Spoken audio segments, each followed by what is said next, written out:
दोस्तों, पवन सिंह और खेसारी लाल के विवादों में कूद पड़े टुनटुन यादव। जी हाँ दोस्तों, खेसारी लाल यादव और पवन सिंह जो विवाद करते हैं, आपस में लड़ाई करते हैं, इस बीच में कूद पड़े टुनटुन यादव।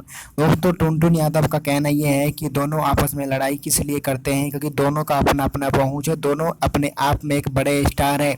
खेसारी लाल पवन सिंह नहीं बन सकता, पवन सिंह खेसारी लाल नहीं बन सकता, लेकिन एक दूसरे से कंपेयर करना अच्छा नहीं लगता। सब अपने अपने पे सभी अच्छे हैं और सभी बुरे हैं। हम लोगों को आपस में मिल के रहना चाहिए। भोजपुरी को अगर आगे बढ़ाना है तो दोनों कलाकारों को एक साथ मिल के रहना चाहिए, जिससे कि हमारी भोजपुरी इंडस्ट्री ग्रो हो। लेकिन ये लोग क्या है कि ये लोग आपस में लड़ाई करते हैं चंद व्यूज़ के लिए और अपना गाना चलाने के लिए। दोस्तों, टुनटुन यादव के बात से मैं भी सहमत हूँ। खेसारी लाल और पवन सिंह को मिल के रहना चाहिए, जिससे कि हमारा भोजपुरी इंडस्ट्री और आगे बढ़े।